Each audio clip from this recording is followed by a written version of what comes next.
Pak, bisa jadi Allah tahu ini si fulan kalau dia meninggal pahalanya dikit. Kalau dia ingin melewati jembatan Shiratal Mustaqim, pahalanya dikit. Bisa jadi baru dia melangkah di jembatan Shiratal Mustaqim, dia kepleset jatuh. Atau ketika masih di tengah-tengah, kepleset jatuh.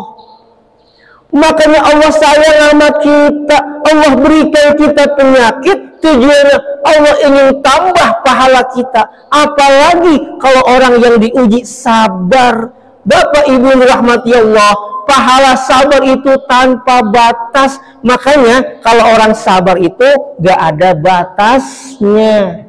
Kalau ada orang yang ngomong, Ustaz, sabar kan ada batasnya Pak Wajri ya, berarti dia belum sabar. A'udzu billahi minasy syaithanir rajim. Bismillahirrahmanirrahim. Terkadang dalam menikmati anugerah sehat ini banyak manusia yang lupa. Makanya dalam hadis dari Abdullah bin Abbas radhiyallahu anhuma berkata bahwa Rasulullah SAW bersabda, ni'matani maghbunun fihima katsirun minan nas. Ada dua nikmat yang banyak manusia dengan dua nikmat ini lupa. Ya. Apa dua nikmat itu? As-sihhatu wal faragh, kesehatan dan waktu luang. Betapa banyak orang ketika waktu sehat dia lupa dengan dirinya, tapi ketika sakit dia baru tahu enak ya waktu sehat. Dia bisa merasakan nikmatnya gigi kalau udah nggak punya gigi. Benar, Pak Haji? Ya. Kita bisa merasakan nikmatnya mendengar ketika sudah tuli. Kita bisa merasakan nikmatnya berjalan ketika sudah, mohon maaf, pincang atau lumpuh. Iya. Dan inilah kenikmatan yang terkadang manusia sering lupa ketika dalam kondisi sehat. Dia baru ingat betapa berharganya nikmat sehat itu ketika dalam kondisi sakit. Juga waktu luang. Ngaji yuk. Kemana? Masih lagi kelas? Nggak sempet. Ngapain? Duit di rumah belum dihitung. Masya Allah. Nah, ini kedua nikmat yang terkadang manusia terlupa di dalamnya, yaitu as-sihhat wal faragh, sehat dan waktu luang. Maka ketika kita dianugerahi sehat oleh Allah, ketika kita dianugerahi waktu luang oleh Allah, maka manfaatkan dengan sebaik-baiknya. Hadirin rahimana wa iyyakum ajma'in. Sekarang sakit dalam pandangan seorang muslim seperti apa? Sakit dalam pandangan seorang muslim, pertama, sakit adalah sebuah ujian dan cobaan dari Allah. Ketahuilah Bapak Ibu sekalian dirahmati Allah bahwa seorang manusia, khususnya orang yang beriman, ini pasti akan mendapatkan ujian dari Allah. Dalilnya yang pertama surah Al-Baqarah ayat 155. Allah Subhanahu wa taala berfirman, A'udzubillahi minasyaitonir rajim, وَلَنَبْلُوَنَّكُمْ بِشَيْءٍ مِّنَ الْخَوْفِ وَالْجُوعِ وَنَقْصٍ مِّنَ الْأَمْوَالِ وَالْأَنفُسِ وَالثَّمَرَاتِ وَبَشِّرِ الصَّابِرِينَ. Ada kalimat nun taukid, ya. Pasti kami akan uji kamu, ya, bisyai'in, dengan sesuatu yang bisa mengkhawatirkan, minal khauf. Kita sering diuji dengan rasa khawatir. Ini bocah belum balik-balik kemana ya? Ini istri udah maghrib belum pulang-pulang. Nempel di mana? Minal khaufi wal ju', diuji dengan rasa lapar. Duit mah ada, ya. Kok lapar? Emang lagi puasa. Ya. Istrinya belum sempat masak, ya. Khaufi wa ju'an wa naqsun minal amwal, diuji dengan kekurangan harta. Lagi pandemi kayak gini, ya, yang kerja banyak di PHK, Yang udah punya usaha kadang-kadang gulung tikar, ya. Kenapa? Tikernya lagi pada basah digulung. Ya, diuji, ya. Nah, yang udah kerja aja gulung tikar di PHK, apalagi yang masih nganggur, ya, jemur tikar, ya, kan digulung, dijemur yang nganggur, ya. Diuji dengan segala macam, ya. Naqsi minal amwali wal anfusi wasamarat, diuji dengan kekurangan jiwa. Ada yang meninggal, saudara atau keluarga, ya, dan diuji dengan kekurangan buah-buahan. Wa basyiris sabirin, ya, dan berikanlah kabar gembira kepada orang yang sabar. Yang pertama. Yang kedua, Al-Ankabut ayat 2. Allah Subhanahu wa taala berfirman, Bismillahirrahmanirrahim. Alif lam mim. Ahasiban nasu ayyutraku ayyaqulu amanna wa hum la yuftanun.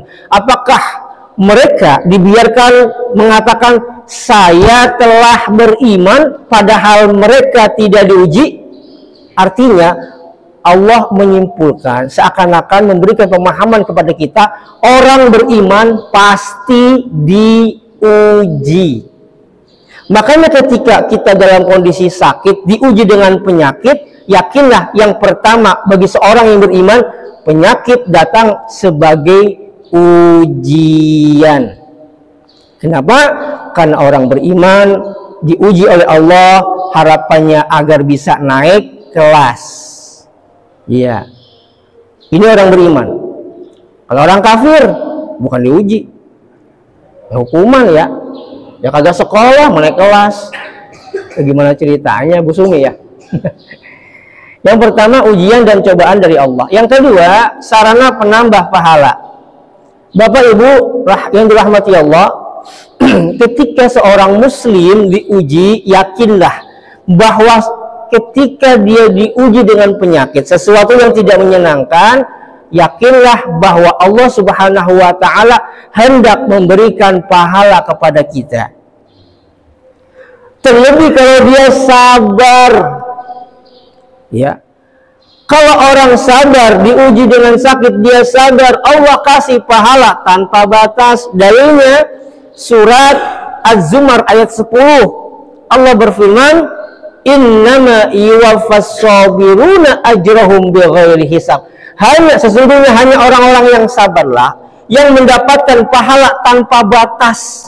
Pak, bisa jadi Allah tahu ini si fulan kalau dia meninggal pahalanya dikit.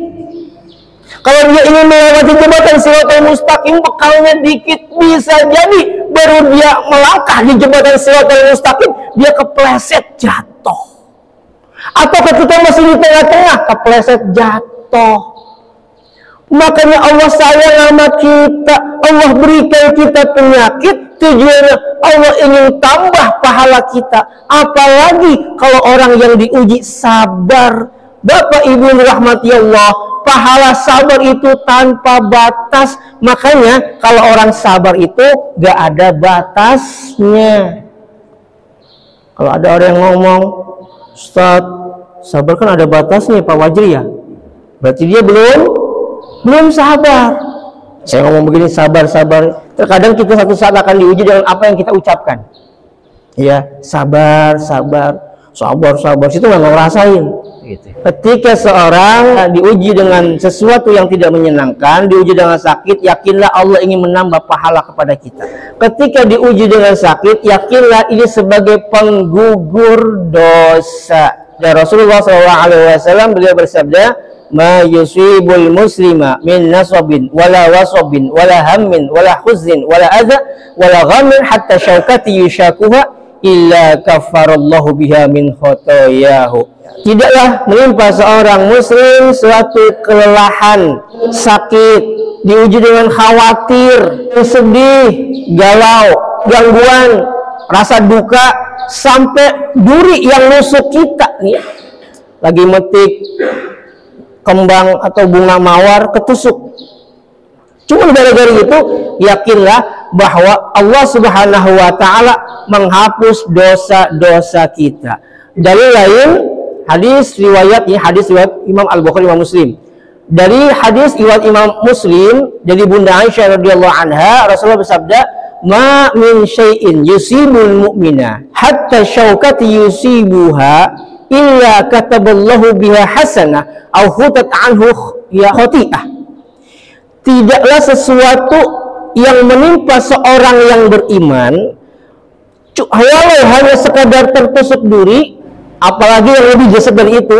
Bapak lagi jalan, kakinya kesenggol duri, nyenggol, dikeluar caosnya, ya. Jangan lupa, timbul rasa khawatir, sedih, galau, kacau, jangan berkicau kayak burung di atas, ya. Ucapkanlah mengingat nama Allah, inna lillahi. Ini sunnah kalau kita dapat musibah atau mendengar saudara yang terkena musibah, ucapan yang pertama, inna lillahi wa inna ilaihi raji'un. Oh, si fulan sakit, masuk rumah sakit, inna lillahi, mati emang gitu. Enggak, ya. Ini kebiasaan kita kadang-kadang kalau dengar inna lillahi itu udah mati baik. Bahkan Umar bin Khattab berkata, sampai-sampai sendal copot, lepas dari itunya sendal copot itu inna lillahi jawabannya. Setiap musibah inna lillahi, dikembalikan kepada Allah, gitu kan. Yakinlah, bapak sendalnya copot, bapak ketusuk duri, takdir bukan? Sudah Allah tetapkan bukan? Ada nggak yang lewat dari ketentuan Allah? Enggak, Pak. Sampai daun yang jatuh dari tangkainya pun sudah Allah tentukan. Sampai bapak ibu datang duduk di sini pun Allah tentukan. Mana yang netep habis salat subuh diam di masjid, sama yang pulang sudah Allah tentuin. Nah, hanya rahmati Allah. Yakinlah ketika seorang diuji dengan sakit, itu adalah penggugur dosa-dosa kita.